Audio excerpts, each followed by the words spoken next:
really just got to get right into it when it comes to Vivarium. Vivarium is a 2019 film starring Jesse Eisenberg and Imogen Poots. Imogen Poots. I can't say her name right, and I might never ever be able to. I'm sorry for that. Imogen Poots. I just call her Poots from now on. Poots and Eisenberg. Hell yeah. And they're basically the only cast. They're the only cast that's considered like starring, so the only ones that get mentioned. We also have a bunch of people I don't know. Jonathan Aris as Martin. I think actually he's mildly familiar. Danielle Ryan as Mom. Josem M. Adams as police officer. Molly McCann as young girl. Molly McCann sounds familiar, but I think that's just incidental. Seanan Jennings as the boy. Iana Hardwicke as the boy. And Combe Theory as the boy. Older and babies. And so this movie is very obvious. It is the most obvious film in the world. I guess a good way to kind of put this would be I made a mildly, fairly viral TikTok. I think it's up to like 110,000 likes right now, which is the biggest one I've ever made. It's almost to 1 million views. So it's big, and I just don't stop getting notifications for it ever. And it's just me making fun of the intros to Vivarium. Vivarium has, I believe, people in the comments counted it, 14 production distribution company logos before the film starts. So it's like, nice long one, Lionsgate. And then another one, I think it's Saban. People have tried to force me to pronounce that one correctly. Saban Entertainment. It's what I know is Saban, Saban, which is the old Power Rangers from back in the day, but apparently they don't own them. But I remember Saban Films, and it's that, and then fucking Power Rangers, baby. And then it just gets into a million goddamn individuals. Film Ireland, Film France, Film Sweden, and it ends with ping pong films before you finally get into it. I call the movie mid in this TikTok, and people were ass blasted about that. The general consensus is, I believe, that the film was mid to the worst movie anyone's ever seen. My opinion is the movie is mid. Mid does not mean bad. Mid means it's like maybe, like a 6, which I think the overall consensus is that it's like a 6, 7. Actually, I might be more like a 5 on it, unironically, which is right next to like unironically bad. Mostly it's shit, though. It's mostly a bad film. And I'll just hop into it plot-wise. By the way, this review, as all reviews, contains spoilers, so if you want to watch this piece of shit, turn this off. I think it's on Amazon Prime Video. Hop on over there and get you a fat dose of Vivarium. The movie starts with a spoiler. It's pretty obvious, and it's one of those things that it's done so directly that it is kind of painful. It depicts cuckoos kicking cuckoos kicking other birds out of a nest. They're parasitic, they're brood parasites is what it's called. And cuckoos, they lay their eggs in other birds' nests so that those birds will raise the bird as their own. Okay, congratulations. You've now experienced the entire plot of Vivarium, and I mean quite literally, beat for beat, over the course of an hour and 40 fucking minutes. The entire plot of Vivarium. From there, we are introduced to our main characters, who comprise, respectively, about 70-80% of the entire acting cast and screen time is Imogen Poots, and Eisenberg. Poots is like a school teacher, I think, and she seems to be a little uncomfortable with children or something. I can't really remember. The intro is pretty dull. It's got a vibe to it that does not hit for me. I don't know how to describe it. It's very similar. if I had to say, it's the Swedish film vibe, but done wrong. And that probably makes even less sense. But if you've seen a lot of Swedish films, or like kind of just like those, pseudo, what are those Nordic films in general. So things like Druk and Let the Right One In, which I'm not going to try to pronounce that goddamn Swedish name. Force Majeure. They have this sort of chill, glassy quality to a lot of the intercessionary moments between people. So, you really do kind of see a lot of like clean action on film. I don't know. I'm going to try to describe this better. So there's a lot of intentional shots that are allowed to breathe, and they're very clipped and moving, non-dynamic, but very informational, which is perfectly fine. And in those Swedish films, they're done better. I don't know very much about the people that wrote this film, and I'm not going to really try to look them up. They don't have a blue link on Wikipedia. I'm fine. It's the director wrote this movie with his partner, and they made this film. So you're introduced to these two. Eisenberg is some sort of custodian, and they unironically, I do earnestly believe that they could not afford a truck to film in. I think the car in the movie is the car owned by the people that directed the movie. I think it's their one car. Unironically, I don't know anybody who would be able. He is doing yard work with rakes and stuff out of the back of a 4-door hatchback sedan kind of deal. You know what I mean? Sedan, hatchback. I know how to say that. Car people, please get upset with me in the comments about the way that I describe cars, because I'm bad at it. The point is, I don't know, it just doesn't quite make sense, and it does affect his characterization. Also, Poots is British. Everybody's British in this film. It takes place in some version of Britain, except for Eisenberg, who is an American. I feel like an American moving to Britain to do yard work requires a little bit more explanation. It's a little too quirky for it not to be addressed. I don't know how that was kind of just in there. It was very strange. It would have been better for it to be addressed more. Possibly it was, and I just missed it. But I don't think so. The film is very long. People drive places. It's slow. From here, they go to this housing thing because they're talking about moving in together. I guess they're planning on moving out of his place and into a place together. The setup doesn't really make sense or matter much, but they go to this building or this little office, right? It's like a real estate office, which is a thing in America that has not existed since the 80s, I think. So I've been to areas like we're going to discuss in Vivarium, but the concept of an office that you walk into to look at these homes is non-existent in America at all anymore, and 30 years old at its most recent memorably. And I don't understand, because this came out in 2019, why anybody would be going into this office and setting themselves up like this. So it's kind of a dumb starter premise, but I guess if you have it they're trying to be a little alien-y and a little weird, but the problem is, and the biggest problem is, that our straight characters, who are our main characters, who have almost nobody to play off of for the entirety of the movie, to create a good reactive triangle, which I'll talk about that in a second. They kind of take stuff very, just kind of they just take it, in stride. And so walking into this little office, which is kind of interesting. It's got all these, the Vivarium color is this light green.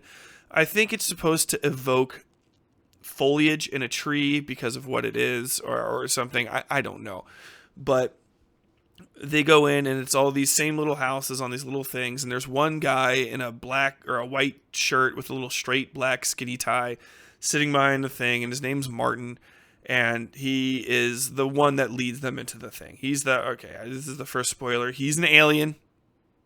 It's pretty fucking obvious from the way he acts. He's got that, I don't know, I guess it's more common in Britain, but he looks like a Mad Men character. His hair is kind of like slicked to the side. But I think that sort of like hairstyle is still like popular to some degree amongst like posh bureaucratic types in England. I've seen it in other more modern movies recently. Not a very American thing, but it doesn't take place in America, so I don't know. I guess I kind of in a general sense I'm interested in this, but Jesse Eisenberg as an American, it would be interesting for him to be confused more in a general sense. I don't really recall it other than just him just generally being uncomfortable as like as a guy, you know, just like shopping for houses with his like wife, long-term girlfriend. I can't really remember the nature of their relationship. It doesn't really matter because it's not a very good one anyway.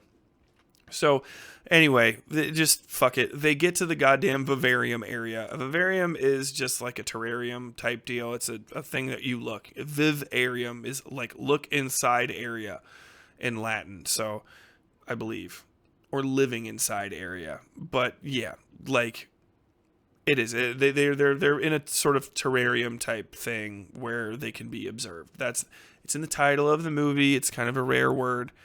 As an aside, to hear people on TikTok talk about this, their minds were fucking obliterated. Just fucking blown against the sides of their skulls, dripping out of their ears, blood pooling in the space between their lips, because they could not handle the fact that Vivarium was the title of the movie. It's in the title all along.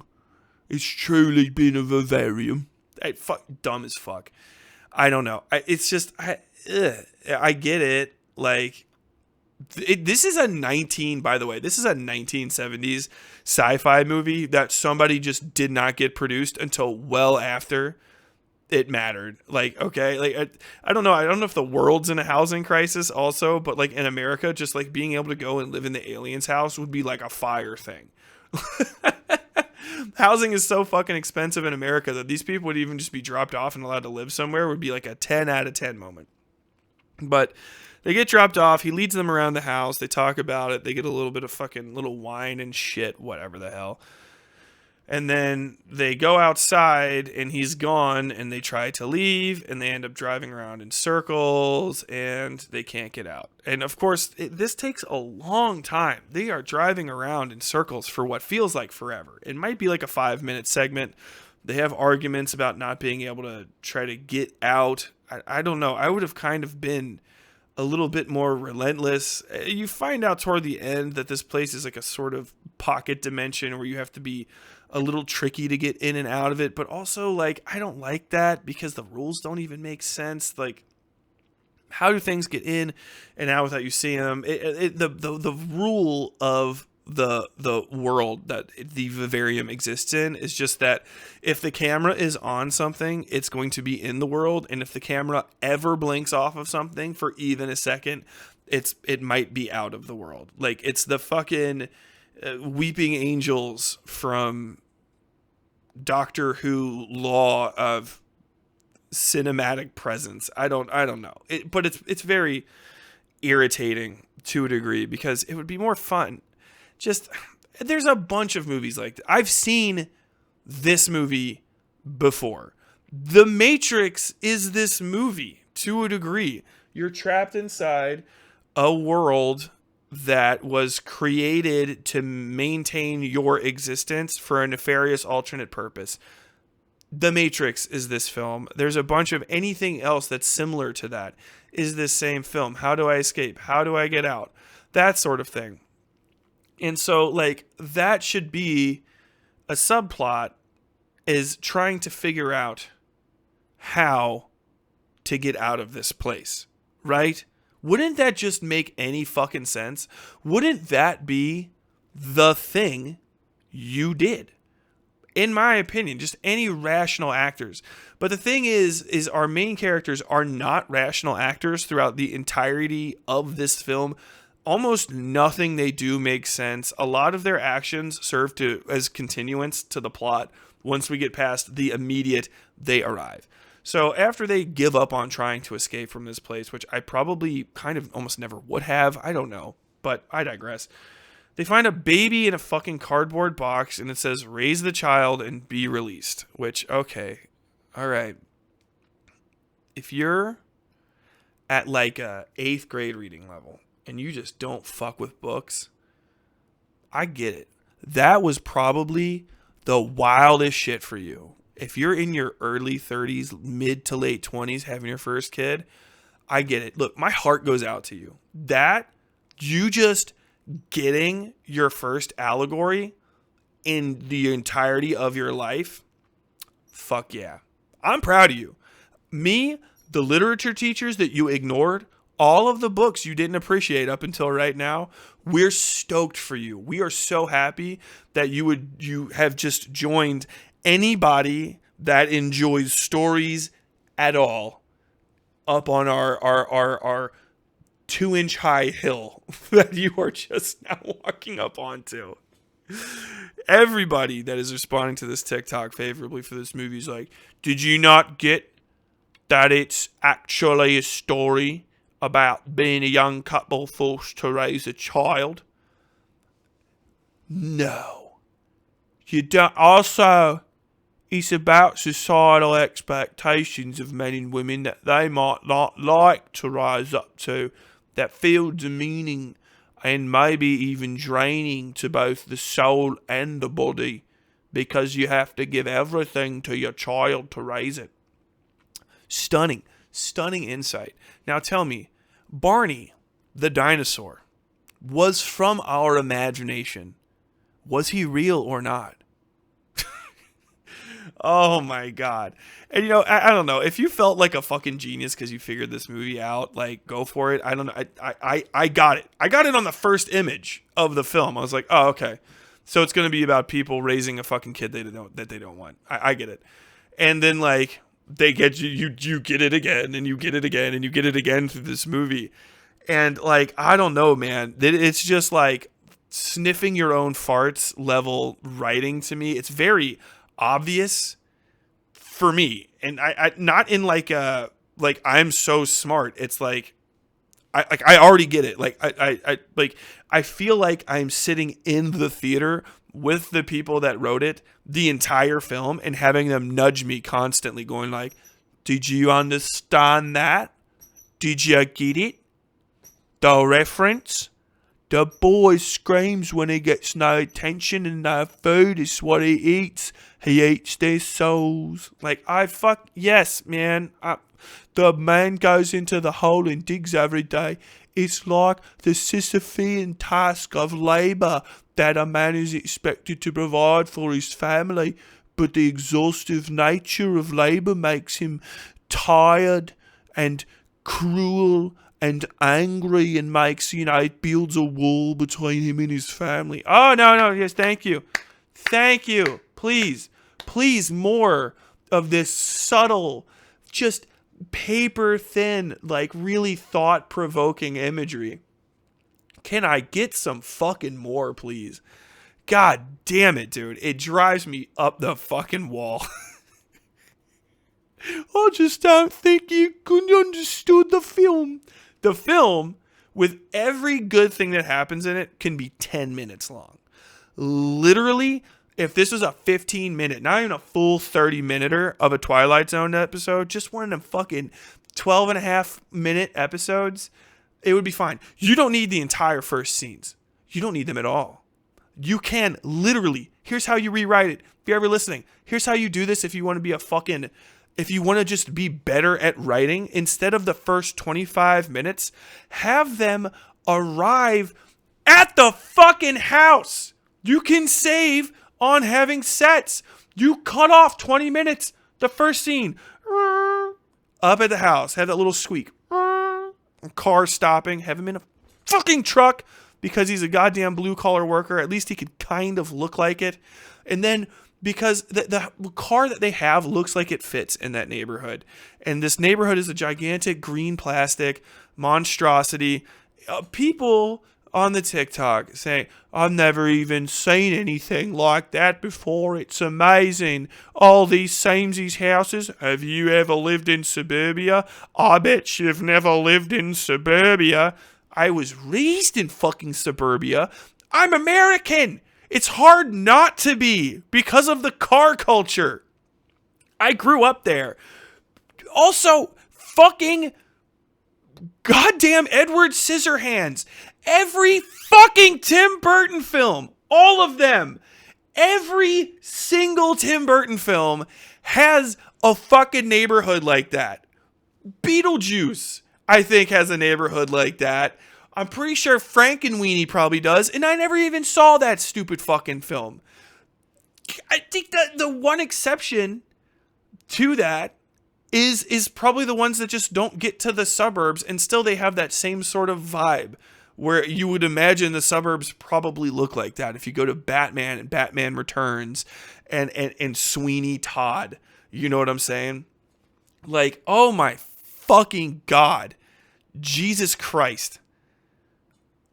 I hate it. I hate hearing people's opinions that like this film. It blows my mind because it can't just be like, some of them, God bless you, are like, hey man, you know, I thought it was creepy and I didn't like that little kid. Fuck yeah. Good for you, dude. I get it. Weird that you liked it for an hour and 40 minutes, but still. So yeah, you could have made this short. You just arrive, you stop in the thing. Oh, these guys don't look like they quite fit. Fix the color scheme a little bit. The light green is really unappealing to kind of experience. I know it's supposed to be, but there's a better color palette for this than this like puce, limey, light green that's sort of over everything. Make the characters dress a little bit better too, like color-wise, so that they clash with the environment more. Like if there was a much more color indicative idea of the difference between the parents and the boy and the area, other than the boy's kind of like generally dressing in the white and black of the guy. I don't know, maybe that's how the specific birds look in the real world, but I don't give a fuck about that. That's not as good. It's just having like much better colors. I digress. If the houses looked like houses from like the Game of Life, where like all of the terrain was like that limey green, but then the houses were like this brickish, but like still plasticky red, I think that would have been better. But anyway, so you just arrive there, right? You get out, he shows you a tour of the house, and in those 4 or 5 lines at least, maximum of diegetic conversation, you can establish that they're a couple. You already know that he's kind of a blue collar guy because he showed up in like a fucking some sort of truck. You call it, it's a lorry. Hey, we don't drive pickup trucks here. We drive lorries. Have it be a fucking lorry, whatever, with 2 big ass chunks of PVC pipe strapped upward behind the cab, and he's got all of his rakes and shovels in there. Boom, there you go. There's the better car. And also you can probably find one for 2,000 euros or whatever the fuck on a used car lot in Britain somewhere. You could probably borrow it from a guy nearby, park it once, and then just like digitally put it back in the scenes that it needs to be, because you don't even need to be out near the car anymore. Take the car from them. They don't even fucking need it. Why is it there? Have the car, if the car is gone and the guy, that is so much better. Because then you can just have them running around and, you know, jumping around, running around. It's fucking great. Anyway, they have a conversation with the guy, and he says, oh, that's wonderful, da, da, da, da, da. And you talk, and he's got the bag, and they're like, well, you know, we're not 100% sure. And have that, like, little conversation end with them walking outside, and the truck's gone, and he's gone. And then they run around the neighborhood for a little while, just like a minute. You just cut the scenes a little faster, and it seems like a lot of things have happened instead of almost nothing. It's a trick called montage.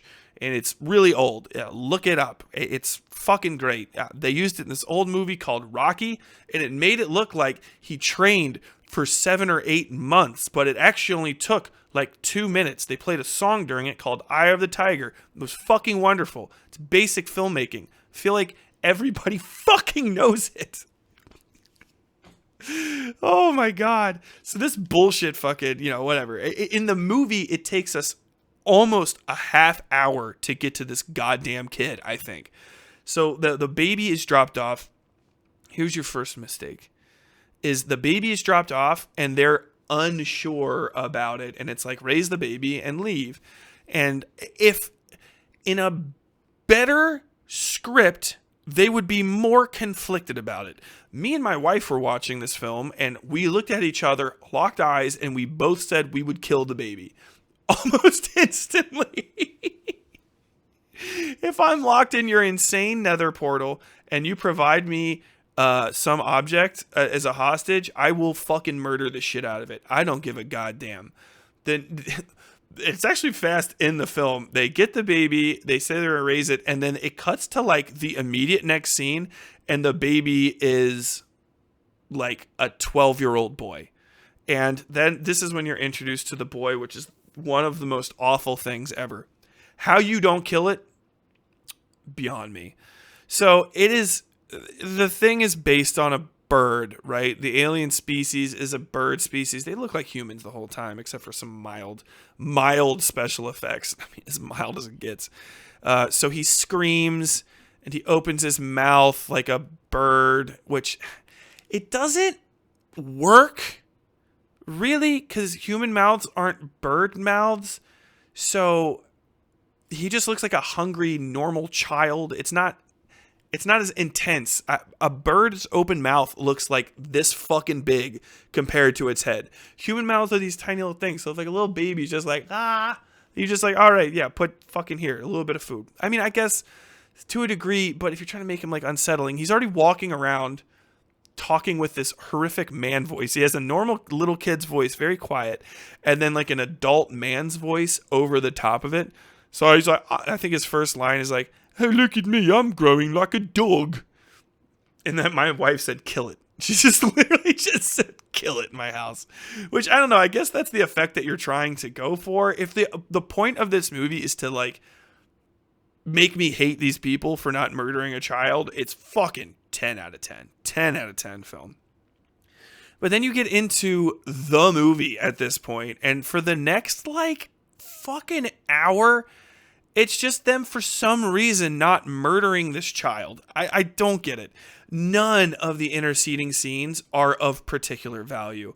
It's kind of like this intent to be domestic with these people trapped inside this house that kind of belies even the existence of what it's like to live in suburbia, so like, which I technically still live in the suburbs. I live in a suburban area. If I walk out of my house right now, I live on a street of literally 30 houses that all look almost exactly the same, only they're all 120 years old, so they have a lot of affectations on them by this point. But still, you see your neighbors, they do shit all the time. You gossip about them. One of the most insidious things about suburbia that anybody that's actually lived in fucking suburbia knows is that your neighbors watching you is the thing that bothers you the most in a general sense, especially if you live in one of those nicer neighborhoods. You talk to anyone that lives in one, all they ever fucking do is complain about their goddamn homeowners association. They whine about the this guy. Oh, she made a snide comment about my bushes the other day, and that makes you slowly go from an individual to a conformist, which is a much more human story than a almost direct replay of the life cycle of a cuckoo chick. I don't know. And also, and I'm very fucking sure about this, with the exception of a few brood parasites, almost all of them, the parents are fine after and go on to have more chicks, because it does not behoove a parasitic species to kill the host. That's why they're parasites. You know what I'm saying? So, and I could be wrong, but I'm 99% sure, because I was writing about swallows. I don't know how to say this right, but basically swallows, if a male swallow wants to mate with a female swallow, he'll just dead ass just kill every fucking chick and all of her eggs. So she has to be like really careful. And I think even vice versa is true. Like the female will kill the eggs in another female's nest so that she can mate with the male. I digress. But yeah. So Jesus Christ. So let's just even talk about their day to day. The kid's irritating all the time. He clearly goes off to school during the day where Poots is left alone in the house, kind of just fucking around. I don't know. This would be better served by doing like literally anything outside of the house. There is an inscrutable, just an inaccurate amount, an un-okay amount of time paid between Jesse Eisenberg and Imogen Poots. Like, Poots' character should probably be the focus of the entire thing, considering like motherhood and child rearing is much more important in this case. I mean, obviously the connection between raising a foreign child amongst your own would be, you know, a thing. Also, they don't have children and aren't about to have children, so that disconnect is there as well. There's a lot of like, it doesn't make any fucking sense. Like if you actually locked two random birds in a fucking vivarium with an egg from another bird, they would probably eat that egg. I don't think they would start raising it because they didn't mate and have eggs. They would find a nest with an egg in it and probably kill that egg and then mate and fill the nest up if they liked each other, if they wanted to be, if that was a mating pair of whatever fucking bird. I'm just gonna fucking guess that that's true, and I dead ass think I'm don't even want to look it up. I'm pretty sure that's what would fucking happen. So it doesn't make a lot of fucking sense why she's not killing this thing. In a better script, she would maybe even have her own kids, you know? Like, why not have your own children and then this creature is raised with them, and then at first you don't mind because it's a baby, but it grows really quick, and then you find it being like mean, and it like eats the other kids' food and stuff, and so like your kids are getting like sicker and smaller. So it, like, wouldn't that be first off just actually more fucking intense of a story? And also you can just do that. My script better 30 minutes. All right, full 24. The full TV run, one commercial Twilight Zone episode. But like they get sick and just have the dad, he can be an allegory for just like a dad bird that goes away and sort of brings back food and stuff. In the show, the food is just delivered to them. It's a fucking box of freeze-dried and like frozen packaged, vacuum packaged shit that's left outside every day. It includes like fucking, I don't know, what do you call it? Like clothes and shit too. Like all the stuff that they kind of basically need.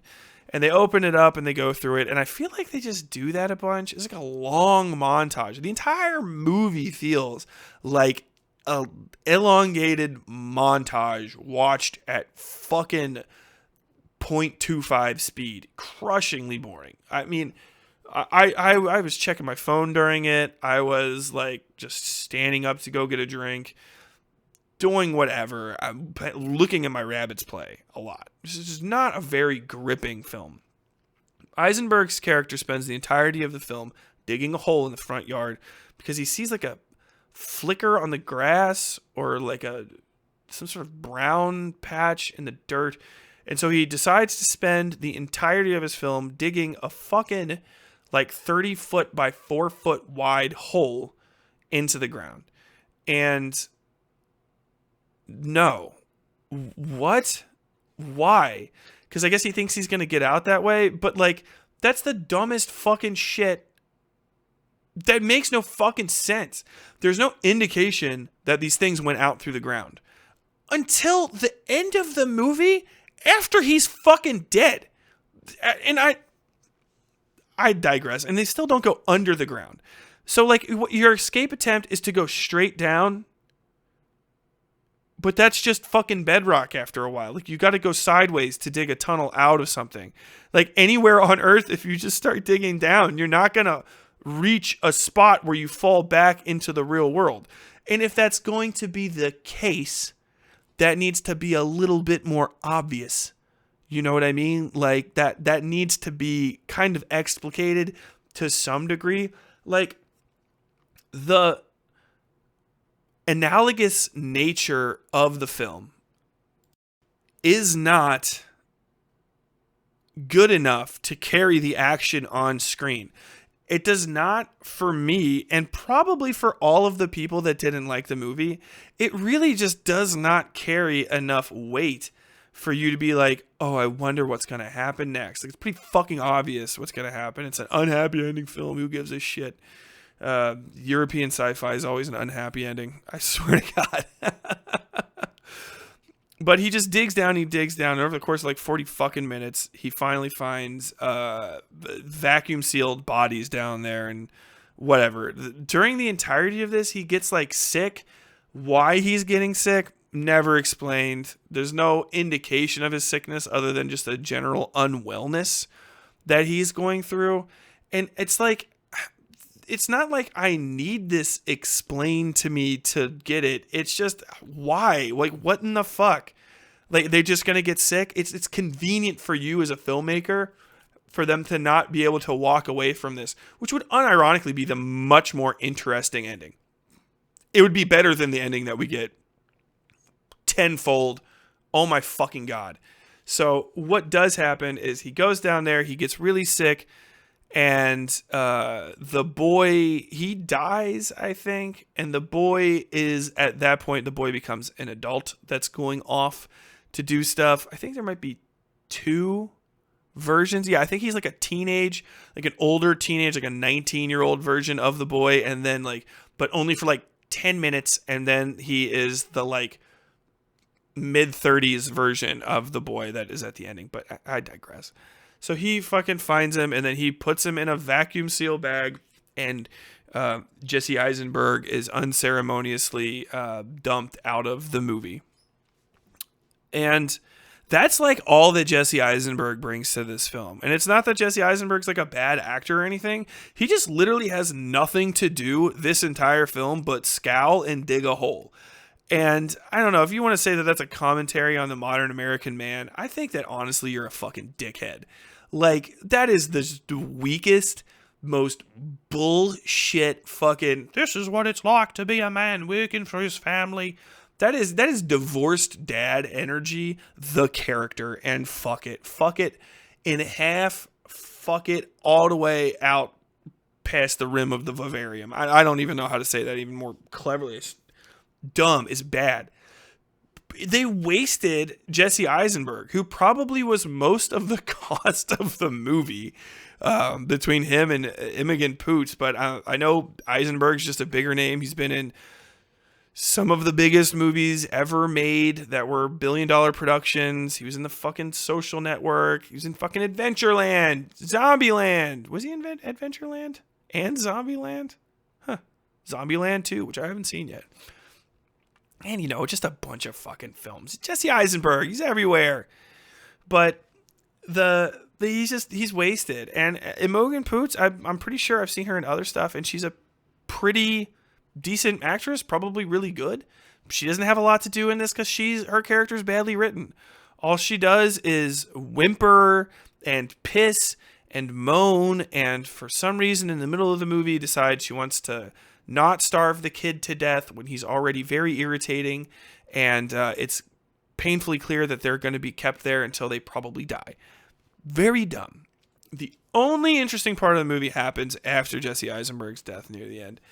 And one little part, there's one good scene where she's like, where do you go every day? Because she tries to follow the kid and she never sees where he goes. And that's also very irritating. That should be, if they were more clever, if the screenwriters were more clever, there would be a way to integrate Eisenberg's paranoia and obsession with escaping and tunneling, the Imogen's desire to find out what the kid is up to and like learn more about him, like if she wanted to be a good mother to him, which would make her a character, because that would have been like a weird, interesting flaw. Eisenberg doesn't want kids. She did want a kid. She got the kid that Eisenberg doesn't want, and she doesn't know if she wants, but she tries to be upbeat about it. That could be a better story. That would be interesting, at least, to some degree. But instead, she flip-flops only once in the middle of the movie. And then again at the end after Eisenberg dies, who, but she's talking to the kid. She's like, where do you go? What does the person that gives you these books and these things say? And his neck puffs up like a big bird. He goes, and then that scene ends with her like screaming, going like, ah, and he like clearly is like, hey, it's kind of fun that I'm scaring you. Ugh. Anyway, there's that one good scene, which is kind of like drags it a little bit out of the muck just because it was interesting. Like, oh, hey, I've never seen a bird neck on a person before. That's kind of cool. And then at the end, she tries to finally murder him with a pickaxe, which does show that they can be hurt, but he is at the time now like a 25, 35-year-old man. I don't know. And she clips him in the back of the head with a pickaxe, which he's actually cool with. I wish he would have bled. Like, because first off, she hit him in the back of the head with a pickaxe. It clearly hurt. Show us if these things can be wounded. Show us, like, some sort of injury. Actions have, let me just, basic internal logic of anything. Actions have consequences, right? And they can have multiple consequences. Not just like, hey, there's a large overarching plot thing, but just little things happen. If a guy walks through a snowfield in a movie, you would expect that he would leave footprints, and that also possibly his leaving footprints would lead to some other outcome. Somebody follows him. He follows himself back.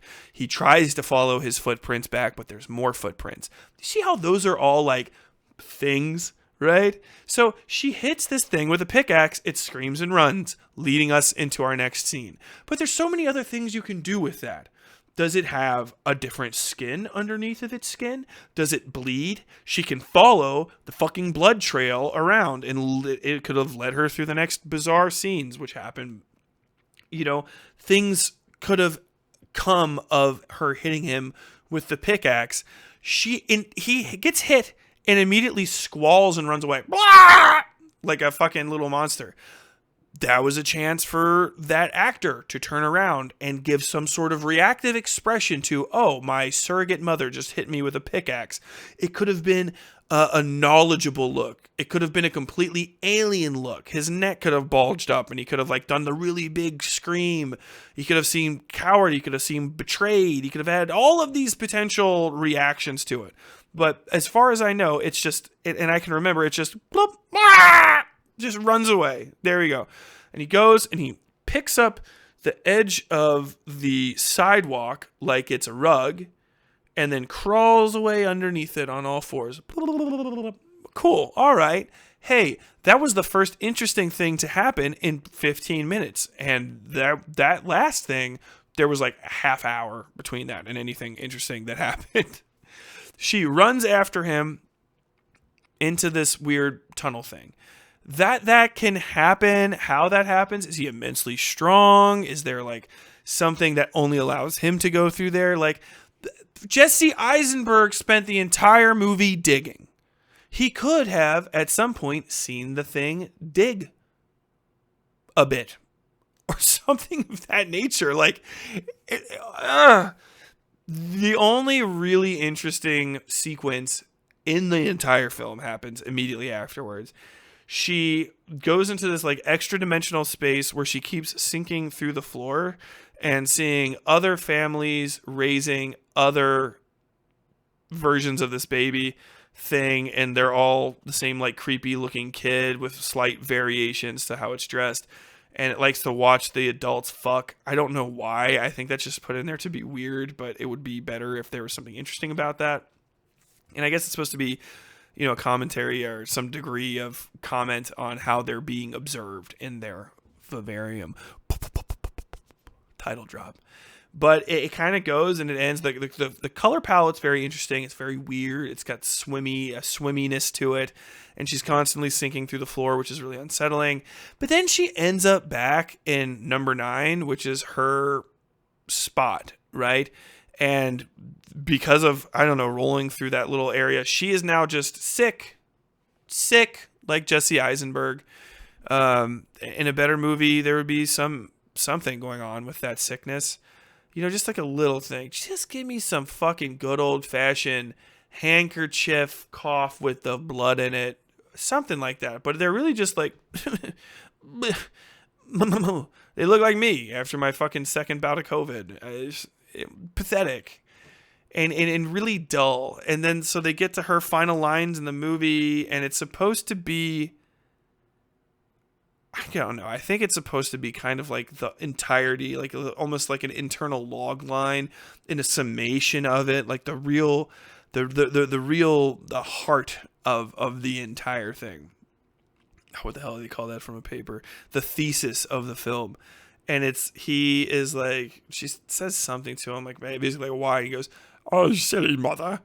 Don't you know that mothers die when they're finished raising their children," or some shit like that. And she goes, "I'm not your fucking mother." And I think that's supposed to seem cool, but she didn't really give off that vibe the entire movie. Like some parts of the movie to a degree, but she still tried to mother him. And their relationship didn't seem like that. Now, again, like if there were kids and their kids died and they were left to just raise that thing because of, whatever, there would be a much more like intense moment there. But there really isn't. It is a fucking wet fart at the end of a long, dry fart of a fucking film. And after that, he very predictably goes to the office where the other guy was, and I was like, I bet this guy's going to be overaged and dead, and he is basically dead. It's the guy from the beginning of the film, Martin, who's now 1,000,000,000,000 fucking years old, like half dead at this desk, which doesn't make any fucking sense because like this is a business front in normal world. So how are nobody else like walking in, or like you only need one to replace them, or like are they all raising a bunch of kids and they're going to be everywhere? Wouldn't that be better? Wouldn't it be better for him to replace a Martin we haven't seen yet somewhere else?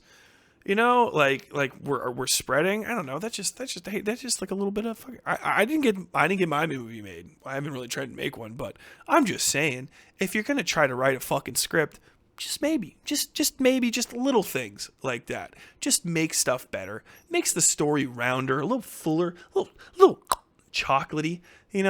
Leaves a nice taste in your mouth afterwards. But that happens. He fucking put everybody into vacuum bags. I don't understand the vacuum bags. But they do vacuum bags for everything. Also before this, he throws Imogen Poots in the fucking hole that Jesse Eisenberg dug, which was for some reason full of bodies at the bottom already, but then it refills itself and like just kind of like grows back, and then the grass grows back over the top of it, which I think is just like a fucking cop out into half. Like, okay, I guess maybe if these guys are like super powerful reality warpers, all right. Okay, but then like why make the people raise your kids? Is it because you need them? And then why like replace the people, your own species? Like, why do you live so fast? And why do you care that much about knowledge if you like die in like 3 months? I don't know. There's a lot of questions a better script would have answered before the end of this. But ultimately, yeah, Vivarium ends with that guy there putting on his little thing and waiting for the next people to come in. Like I said, again, just a fucking, at best, 24-minute Twilight Zone episode. And really only if you made the fucking changes. The major plot beats are they get there, can't leave, find baby becomes irritating child becomes unsettling teenage man, while your man is too weak to maybe defend you anymore, to your man's gone, this new alien is in house, and also he doesn't care for you and leaves you to die. It's just, it doesn't slap, dude. It does not slap. It's not like the worst thing ever. Imogen Poots and Jesse Eisenberg do their best to act out one of the most dog shit scripts I think that's ever been penned in the sci-fi world, with the intention that it was going to be this like really cool thing. I say it's got a little bit of a fart sniffing pretentiousness all over it, very, very thick with that cologne. And there's nothing wrong with like really just having a lot of faith in your work, but I feel like this was ultimately just a bunch of powerful ideas that somebody had, and they just didn't have the chops to connect them in the least. Like, start to finish, so dull. Such a dull film. And, not in a slow burn way. The cinematography, I should also say, is fairly weak in this film. It's, I would say, as good as the worst Showtime show, like anybody, you could pull any cinematographer off of like a Showtime, Skinemax, like softcore porno thing, get their lighting guy, take them here and be like, hey, you guys get a little bit more time and be creative with it. And they will make the same film, maybe even a better one, because that nudie guy is just freelancing, off. He's freelancing outside of the union so that he can get a little bit more money because he wants to buy a fucking sports car or some shit. Like, there is no like beautiful shots. There's no impressive moments. There's no great lighting, atmospheric points in the film. I really think that maybe the guy held the camera himself. Cinematography is just basically trash. It's just not good. It's not good. It's very often sort of uninformative. Almost all medium shots, as I can remember. Obviously, they can't do a lot of establishing shots because they created the most boring external set possible ever. So they're stuck with mediums almost completely, or like a few like drone establishing shots that look fake as fuck. Early in the movie, you got the car driving around and stuff. But yeah, it's just a lot of medium, moderate texture, very flat, very uncolored. The lighting is extremely neutral. You don't get a lot of good shadow work. Definitely don't get a lot of like diegetic lighting moments, which really you need in a house movie. This is a house film. It takes place all inside of one fucking house, number 9, Vivarium Lane, whatever the fuck it is. But the most incompetent horror filmographer still knows all these tricks, because I feel like horror gives a lot of people, especially if you're a fan of it, just a great intro into lighting that a lot of these people that try to make like frou-frou, fart sniffer films just don't fucking get. And like the most incompetent horror guy would be like, oh, what if they're having a conversation in here and just a shadow creeps up the wall behind, down this the hallway way behind them. Like, I've seen versions and variants of that shot in the most like 20K budget Andy CGI fucking birds in the skies movie. And there's nothing like that in this. There's a lot of close, medium close, high close. Oh shit, dude, we're filming inside. Did you know that if we knock that fucking f-stop down to 1.8, we about to have a real thin fucking focal plane? Eat shit, dude. I swear to God. 50 millimeter lens all day. 50 millimeter, maybe a 35, maybe an 85 here and there. That's it, man. Got 3 fucking lenses this whole film. No variable shots. No zooms. I don't think I saw a fucking focus roll in this shit. I don't think I saw light change outside of the one digital fucking maelstrom thing towards the end. It's just fucking dull, bro. And you know what? Hey, I'll give you the thing. Maybe it's supposed to be like that because they're in a terrarium, and a terrarium has like one fixed light and all that sort of stuff. But even then, I have one fixed light over my head every time I go outside that I can't perceive the alteration of where it is in the sky unless hours pass. And still, so many dynamic things happen with that light. I've seen a lot of interesting fucking terrariums for just like, people's actual lizards and shit. And if they can make those things that interesting just so that they sit against the wall inside their fucking $800 a month apartment, I'm pretty sure some fucking people out here making movies in Europe could just put the fucking modicum of effort in to make the sets look interesting to some degree, man. But it's not. It's painful to look at. not painful. It's just dull. It's dull to look at. It's dull to listen to. Final comments basically on like the construction of the film. Soundtrack is negligible. It's non-existent. Foley is non-existent, negligible, not very interesting. Sound engineering in general is just whatever, man. Some fucking lucky Foley guy, they were like, hey, we can pay for one take. And that dude was like, all right, I'm going to do it as quick as I can. There you go. Knock, knock.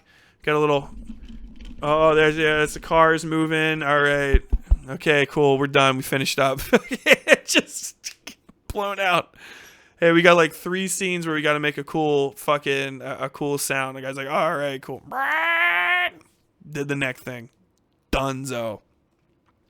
I think even the pick hitting the thing's head makes a metallic sound, which I liked because it's so dumb. It just goes like, I can't make it with anything that's right next to me, but it's like a little ching when he gets hit in the head with a fucking pickaxe. I appreciate it. I always like to figure out what the hell. Just hit him a little bit harder too, you know, just get a thunk, like a little fucking crack, maybe knock some blood off, a little hair, and she could have looked at the pickaxe after she got this guy and just been like so fucking horrified by whatever alien material was on the pickaxe that but she still chases him because I don't know if she fucking got nothing else to do. Vivarium, man. Ultimately, yeah, at the end, just dull. I hope you enjoyed this review. If you did,